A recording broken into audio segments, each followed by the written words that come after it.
Olá, amigas e amigos, estamos começando mais um programa Saúde e Companhia. Esse programa é apresentado por mim, Renato Silva, e pelo professor Domingos Marculino Braille. O professor Braille, como todos sabem, é professor emérito da FAMERP e da Unicamp. Eu sou professor da instituição e chefe da unidade de transplante de fígado do Hospital de Base.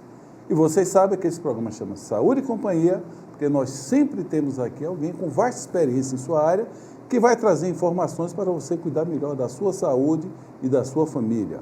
Hoje nós temos aqui o professor Emerson Quintino. O professor Emerson Quintino nasceu em Campinas, mudou-se ainda criança para o Espírito Santo, onde formou-se na Universidade Federal de Vitória, depois veio fazer a sua pós-graduação na forma de residência no Hospital das Clínicas da USP, onde também doutorou-se, ele é doutor, e hoje é professor associado da nefrologia da nossa instituição.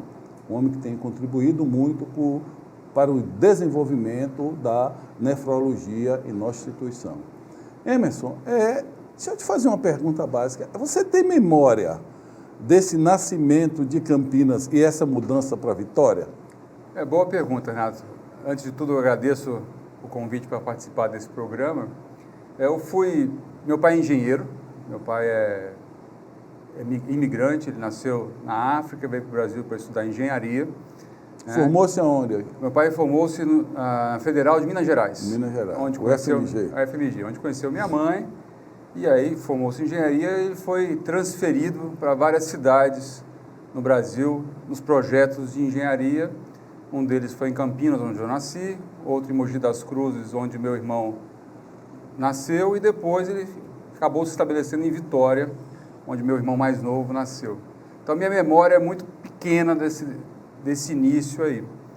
Como você bem disse, lá eu me cresci, me formei em medicina e depois vim para São Paulo, Hospital das Clínicas em São Paulo, para me qualificar, e fazem 17 anos que eu estou aqui na Faculdade de Medicina de Rio Preto. Ô Emerson, Maria Bethânia tem um CD que ela canta só música do mar. E depois ela recita um poema que acho que é de Fernando Pessoa, que ela diz: quando eu morrer, eu voltarei para buscar o tempo que vivi longe do mar. Você sente falta do mar? Olha, Renato, eu acabei de voltar de Vitória faz uma semana, fui visitar meus pais. Eu sinto muita falta do mar, Não necessariamente de entrar no mar, mas para quem tem a oportunidade de viver numa cidade de praia, sabe que é uma forma diferente de viver, de aproveitar o dia, de escutar o mar. Eu tinha o privilégio de morar em frente à praia em Vitória, então os fins de dia geralmente eram na praia, caminhando na praia. Então isso me deixava muito tranquilo. Então eu sinto sim muita falta do mar. Só a trajetória, não precisa entrar no mar. Não precisa entrar no mar. Eu digo que o mar é um mistério. O que você falou, aquela onda, aquele barulho, sim, aquilo traz um relaxamento. Mas nós estamos aqui para falar de medicina, já estamos falando de outra coisa. Mas também existe uma disputa entre o Espírito Santo e a Bahia a respeito da comida, porque a muqueca realmente verdadeira é a muqueca baiana. Embora a capixaba diga que a muqueca capixaba... Tem um ditado, Renato, que está pregado em todos os restaurantes de frutos do mar do Espírito Santo, que diz que muqueca é capixaba, o resto é peixada. Não vamos entrar nessa discussão. Ô, Emerson, explica aqui para quem está nos assistindo, tua especialidade é nefrologia. Explica para a população o que é um nefrologista. Isso é uma pergunta importante. Nefrologista é o clínico das doenças renais. O cirurgião de algumas doenças renais é o urologista, mas o clínico é o nefrologista. Qual que é a nossa área de atuação? E antes disso, para que os rins servem? Isso é importante. Isso é coisa importante. Os rins servem para manter, entre outras coisas, a filtração do sangue, tá certo? Ele tem uma contribuição importante no controle da pressão arterial. Ele tem uma função até de hormônio. Ele produz um hormônio que ajuda na produção do sangue. Esse hormônio chama-se eritropoetina. A vitamina D, tão prescrita, às vezes até de forma inadequada, o rim é que faz com que esse hormônio se torne ativo, se torne funcionante. O rim serve, obviamente, para excretar as impurezas. Então, o rim tem uma série de funções, Renato. O nefrologista atua nas doenças que comprometem de uma forma direta ou indireta este funcionamento, né? Hipertensão arterial, as inflamações do rim, que são as glomerulonefrites, a investigação e tratamento dos casos de pedra nos rins, que é a nefrolitíase. O médico, o nefrologista, quando o rim para de funcionar ou diminui muito o seu funcionamento, ele é quem coordena o tratamento de substituição do funcionamento renal, seja através de hemodiálise ou, quando necessário, a indicação de transplantes. Então, o nefrologista tem uma área de atuação muito vasta. Ô Emerson, por que, filosoficamente, por que nós temos 2 rins? Como era que tu tentaria explicar isso? Olha, será que ele é tão importante que precisa ter 2? Pois é, Renato. Assim, algumas pessoas nascem, infelizmente, com um rim só, tá certo? E esse rim único de nascença, o rim dessa pessoa, ele tem que dar conta do recado, vamos dizer assim. Então, ele aumenta o seu funcionamento, ele aumenta o seu tamanho para dar conta da filtração do sangue de uma forma completa. Para efeito de comparação, para as pessoas poderem entenderem, vamos supor que nós urinamos mais ou menos entre 1,5 litro a 2 litros por dia. O poder de filtração do rim é de 180 litros. 180 litros por dia. Então, nós temos que reabsorver uma grande parte do que é filtrado. Tá? Então, uma parte é por isso, Renato, que seria importante ter 2 rins. Né? Para dar conta desse trabalho todo, do que a gente chama de homeostase, que é manter o equilíbrio interno do organismo. Né? Emerson, essa capacidade dessa, vamos dizer, hipertrofia desse outro rim, ela tem a proporcionalidade para tentar substituir o outro que ela não tem. Sim, né? Então, ou a pessoa nasce com um rim só, tá certo? Em outras situações, quando vai se fazer um transplante de rim, né, com um doador vivo, a pessoa doa o rim para um parente.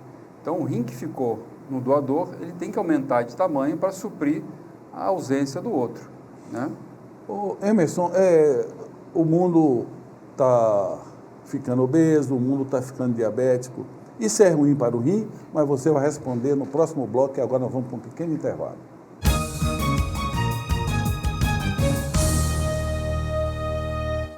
Itamaraty Contabilidade e Auditoria, 30 anos de serviço. Nem precisa dizer que vale a pena. Alcançamos todo o Brasil através da Rede Nacional de Contabilidade. Itamaraty Contabilidade e Auditoria. Inteligência fiscal é aqui. Seja sócio contribuinte da APAI. Ela precisa muito de sua ajuda. Colabore. Ligue 2136-1200.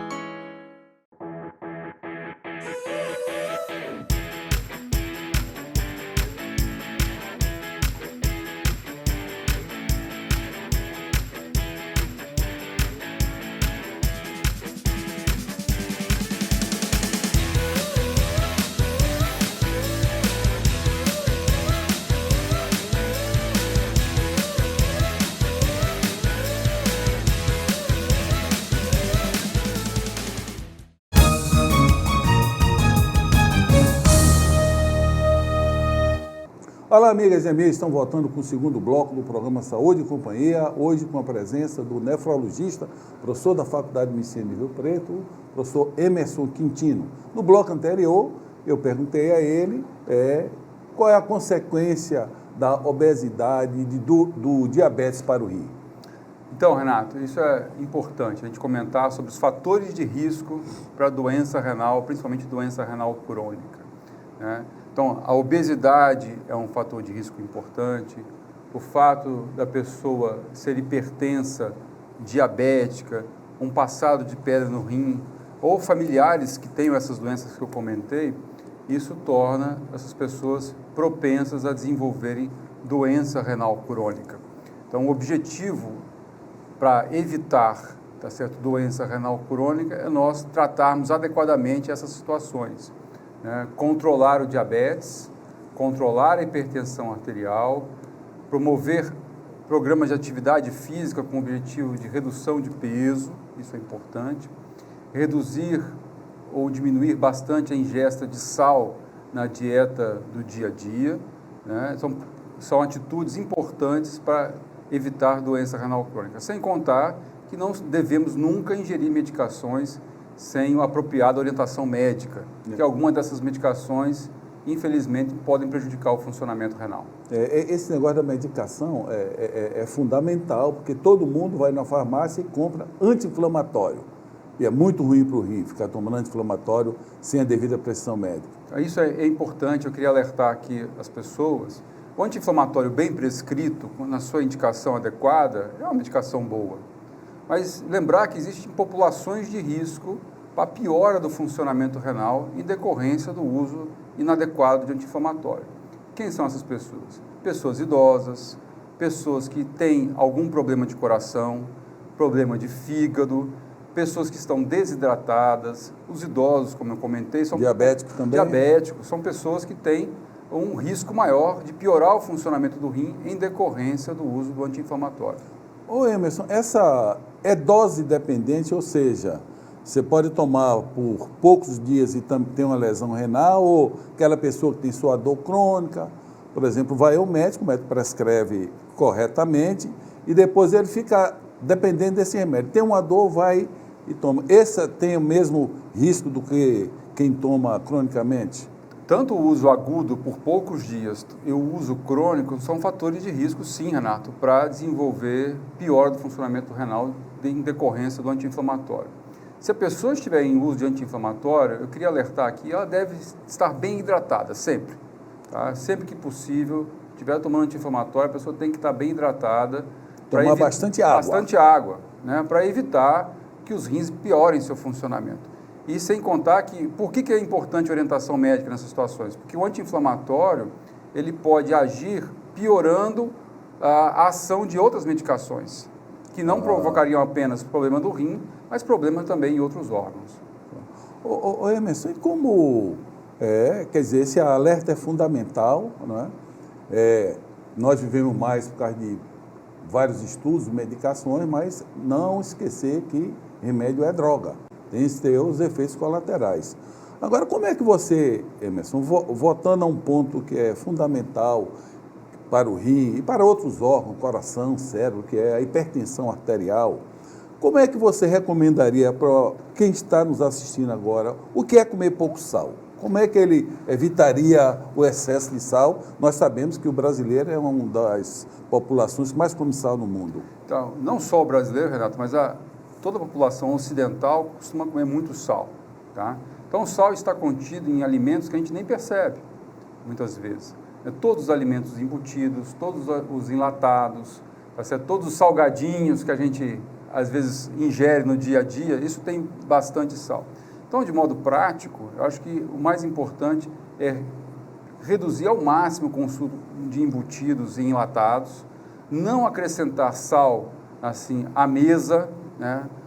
Isso é importante. Tirar o sal da mesa, tirar o saleiro da mesa.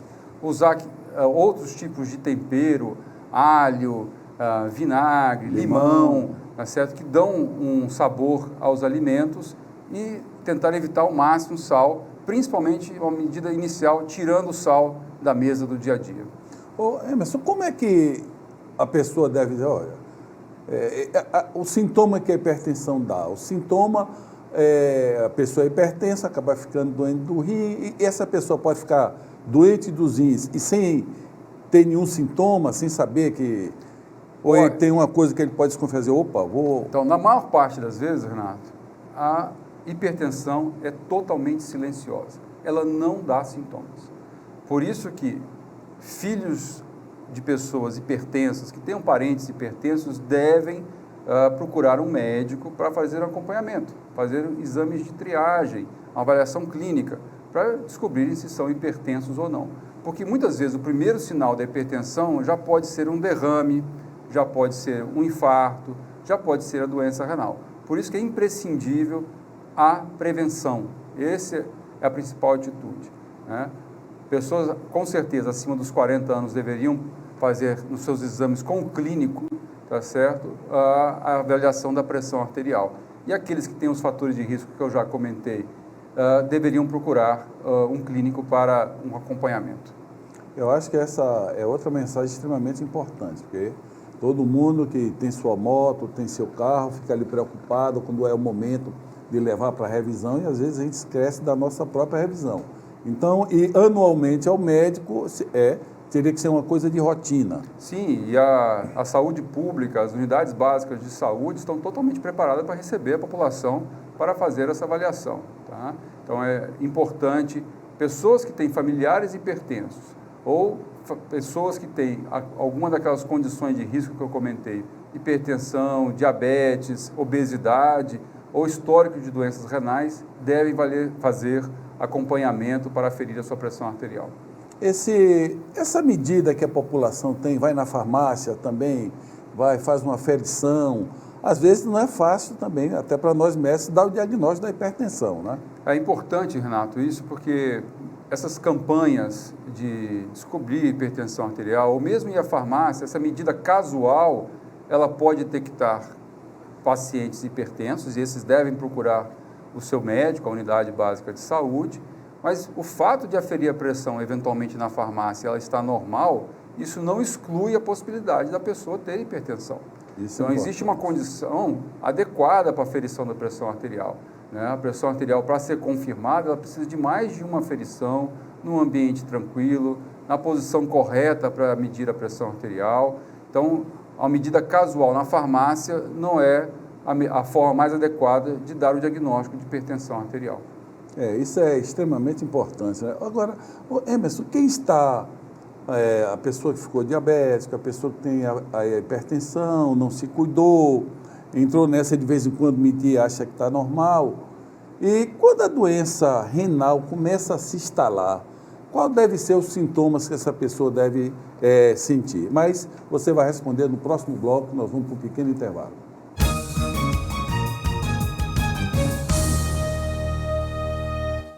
Itamaraty Contabilidade e Auditoria. 30 anos de serviço. Nem precisa dizer que vale a pena. Alcançamos todo o Brasil através da Rede Nacional de Contabilidade. Itamaraty Contabilidade e Auditoria. Inteligência fiscal é aqui. Seja sócio contribuinte da APAI. Ela precisa muito de sua ajuda. Colabore. Ligue 2136-1200.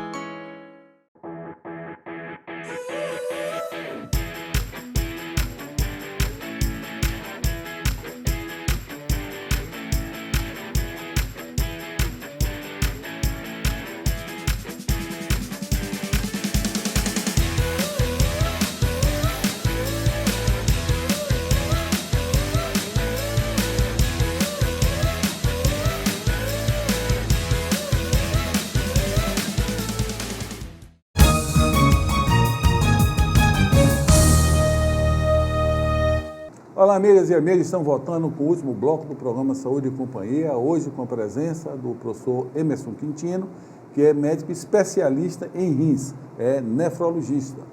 E nós perguntamos no bloco anterior, quando a pessoa começa a ficar doente dos rins, ou seja, a doença já está ficando crônica, o que é que o paciente sente, Emerson? Essa é uma dúvida frequente. Da mesma forma que eu comentei que hipertensão arterial, na maior parte das vezes, é uma doença silenciosa, a mesma coisa acontece com a doença renal. Né? De uma forma esquemática, se a gente pensar que o rim funciona em 100%, né? Quando o rim está funcionando abaixo de 60%, é que alguns pacientes vão apresentar alguns sintomas. Alguns deles diminuem a quantidade de urina, mas não necessariamente. Existem várias doenças renais onde a pessoa permanece urinando normalmente. O aspecto da urina muitas vezes não muda, mas em algumas pessoas pode começar a fazer espuma na urina, ou a urina ficar muito clara, isso pode ser eventualmente um sintoma de doença renal.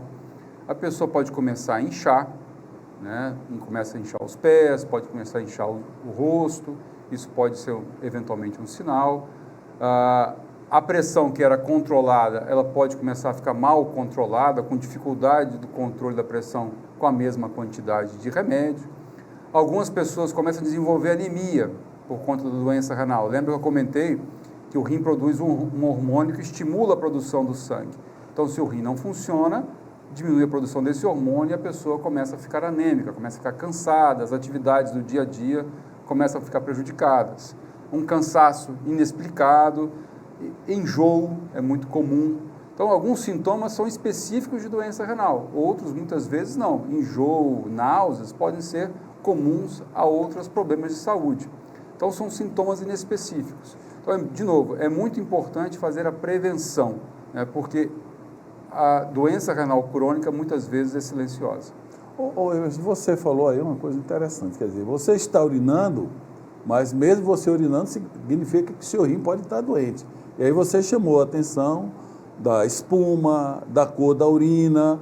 Isso não é para se desesperar, mas isso é um sinal para você dizer, olha, examina meu rim aí porque eu estou com essa urina, mudou de cor. Certamente, Renato. Então, a urina mudou de cor, né? Começou a fazer espuma, eventualmente um pouco de sangue na urina, eu comecei a inchar, minha pressão começou a aumentar, deve procurar um médico. E aqui 2 exames são fundamentais, são exames baratos, que qualquer clínico pode fazer, qualquer cirurgião, qualquer médico pode solicitar, que é um exame de urina 1, onde a gente vai checar os componentes da urina, e um exame chamado creatinina. Esse exame de creatinina, ele dá uma noção muito importante do funcionamento renal. Tá. A creatinina pode estar normal e você ter doença renal instalada? Como o Renato é um excelente médico, ele já tem essa informação, eu queria compartilhar isso com vocês.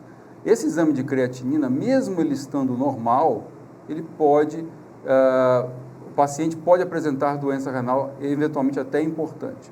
Porque esse exame de creatinina, ele varia com a idade, varia com o sexo da pessoa, a condição muscular da pessoa. Então, mesmo creatinina normal, eventualmente a pessoa pode ter doença renal. Bem, e Emerson, então, nós estamos chegando à conclusão que o rim pode estar funcionando, ele está doente e o médico precisa, e o paciente, claro, o paciente bateu na porta do médico, o médico tem que abrir os 7 buracos da cabeça para entender, porque a coisa não é simples, não é, quer dizer que você encheu o pé que você já está doente do rim, tem outras doenças também. Mas existe algum exame de imagem que deve ser associado nessa investigação? O doente se queixa, a urina está ali, pediu a creatinina está... Existe algum exame de imagem? Então, os exames básicos, Renato, continuam sendo o exame de urina e esse exame de creatinina. A depender do caso, alguns exames de imagem podem ser realizados. O exame mais simples é o exame de ultrassom, né, onde nós vamos ver o tamanho do rim, né, nós vamos ver se essa pessoa tem, eventualmente, um rim dilatado, que pode ser por cálculo, pode ser por um problema da bexiga ou um problema da próstata nos homens. Então, o exame de imagem mais simples, mais barato, é o exame de ultrassom. Mas quem tem sua doença instalada, vai chegar um momento que o rim vai parar de funcionar e, como ele explicou, deixa de existir o filtro e o líquido não sai. Né? Qual é o momento que você chega para o doente e diz, olha, agora nós não temos mais capacidade de ajudar vocês com remédio, você vai ter que ir para diálise. Qual é esse momento? O momento, a gente começa a educar o paciente, Renato, desde a primeira consulta. Né? Quando o rim está funcionando abaixo de 60%, nós temos algumas atitudes. Quando abaixo de 30%, nós temos outro grupo de recomendações. Mas quando o rim está funcionando abaixo de 10%, é a hora que nós temos que indicar a substituição do funcionamento renal, seja através da hemodiálise, ou diálise pela barriga, que a gente chama de diálise peritoneal, ou o transplante renal. Então, quando o rim funciona abaixo de 10%, é a hora que precisa substituir o seu funcionamento. Emerson, a gente tem observado a incidência de câncer está aumentando, está mudando a faixa etária. Isso tem ocorrido também no rim? Vocês têm observado aumento de câncer renal? Então, os tumores renais, né, a gente está encontrando mais, também porque nós estamos fazendo mais diagnóstico. Então, como a gente faz mais ultrassom, né, não só por problema de rim, mas por outros problemas, acabam se identificando esses tumores renais, que também, Renato, infelizmente, na maior parte das vezes, é silencioso. O achado de um tumor de rim é um achado incidental num exame de ultrassom. E a criança? A criança tem tido muita doença renal, muita criança fazendo diálise? Esse é outro foco importante, né? Doença dos rins não acontece apenas em adultos, acontece também em crianças. Ainda bem que acontece muito menos que em adultos. Então, ou as crianças já nasceram com algum problema do seu trato urinário, seja do rim, da bexiga, tá certo? Ou as desenvolveram ali na primeira infância, e as doenças mais comuns são as inflamações no rim, são as nefrites, que acontecem nessa faixa etária. Ô, Emerson, vamos fazer um exercício de futurologia, estamos chegando no final do programa. Como é que tu imagina a tua especialidade daqui a 30 anos, 20 anos? O que é que está vindo aí que você acha que vai trazer uma revolução? Vocês têm um órgão extremamente complexo, vocês têm a possibilidade de tratar o doente com terapia substitutiva, com diálise, você tem o transplante. O que é que você imagina ou sonha o próximo passo da nefrologia? Olha, Renato, acho que eu sou um sujeito ainda bem pé no chão em relação a isso. Acho que o principal passo da nefrologia continua sendo prevenção, né? Nós podemos retardar a evolução da hipertensão e diabetes, principalmente. Se a gente retardar a progressão dessas duas doenças, nós estamos fazendo um grande avanço em termos de saúde pública. Além disso, Renato, acho que as terapias que estão visando a construção de um órgão para poder auxiliar, eventualmente, no transplante no futuro. Nós temos ainda uma carência grande de transplantes de órgãos e nós precisamos estimular mais a pesquisa em transplantes, né? Ô, Emerson, a última pergunta, nós estamos em cima da dupla. Nós não falamos, às vezes é preciso biopsiar alguns rins para dar o diagnóstico da doença? Sim, isso é possível. Tem algumas doenças que nós não conseguimos fazer o diagnóstico apenas com exames e com a consulta, e eventualmente a gente precisa fazer a biópsia renal, que é um procedimento muito mais simples do que já foi no passado. Os riscos são mínimos na atualidade, e isso é para aqueles casos de inflamação no rim, aqueles casos de nefrite. E o principal sintoma da nefrite ou é sangue na urina, ou a urina começar a espumar. Então, nesses casos, geralmente, a gente precisa realizar a biópsia renal. Eu gostaria de te agradecer pela informação extremamente importante. Ficou a mensagem aqui que precisa manter uma atividade física, diminuir sal, diminuir embutidos e cuidar melhor do seu corpo, porque a prevenção é o melhor tratamento para qualquer doença. Boa semana para vocês, paz e saúde e até a próxima.